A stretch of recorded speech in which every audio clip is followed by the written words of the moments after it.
tes études. Je crois que c'est ça. On va pas monter.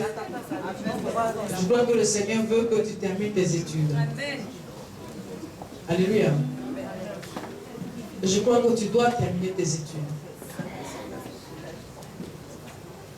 Quand tu seras directeur de quelque part, ben, ce n'est plus toi qui vas aller vers les femmes, c'est les femmes qui viendront vers toi. Et c'est ce que le Seigneur voudrait faire dans ta vie. Prends les choses comme ça et ne t'accuse de rien. Car lorsqu'on attire la malédiction sur soi, la malédiction agit. Car la parole proclamée, elle agit. Donc ne te dis pas maudit, dis-toi béni, parce que le Seigneur est loin de ta vie, les Isabelles. Alléluia. Donc laisse-les partir et Dieu t'amènera ta Sarah ou ta Rebecca. Alléluia. Amen. Et moi, c'est par rapport à mes enfants. Parce que moi, dans ma famille paternelle, il y a un problème de stérilité. Et quand je me suis mise avec mon homme, j'ai voulu avoir mes enfants, j'arrivais pas. Donc, dans la peur de ne pas rester stérile comme mes tantes du côté paternel, j'ai été, comme ma mère elle-même elle a dit, adorer une autre, nous avoir.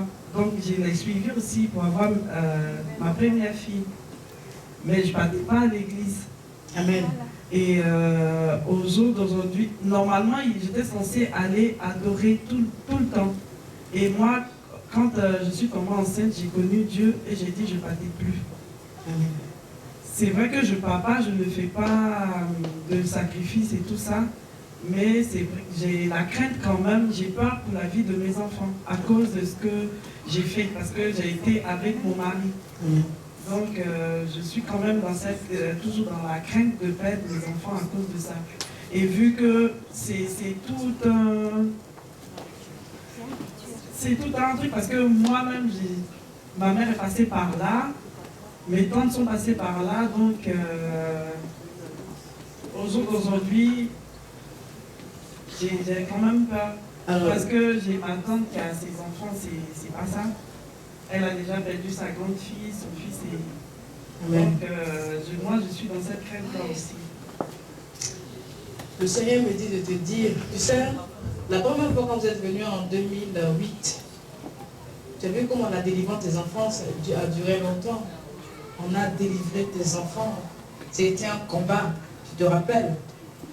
Et les enfants étaient encore bébés lorsqu'on faisait leur délivrance. Et tu voyais que tes enfants ont beaucoup souffert. Le Seigneur voudrait que je te dise que tes enfants n'ont pas de soucis.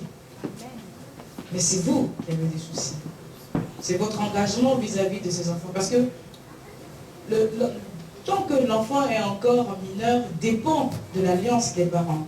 C'est-à-dire que tes enfants sont sous protection à condition que ton comportement devant Dieu soit justifié. Tu comprends? Et tant que tu seras devant le Seigneur justifié, tes enfants sont sous sa protection. Tu comprends? Donc, quand le Seigneur délivre, tu as vu comment la délivrance des enfants a été un combat qui a duré, je ne sais combien de mois. Tu comprends? Donc, les enfants ont été délivrés.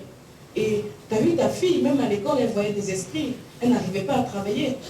Vois les signes qui se manifestent dans ta vie. Tes enfants grandissent bien. Tes enfants sont bien maintenant. Tu vois qu'elles sont normales. Donc, ça veut dire que Dieu a libéré tes enfants. Il ne faut plus avoir peur de tes enfants. Tes enfants ont été libérés en 2008, en 2009. Il n'y a plus de problème, sinon je t'aurais dit.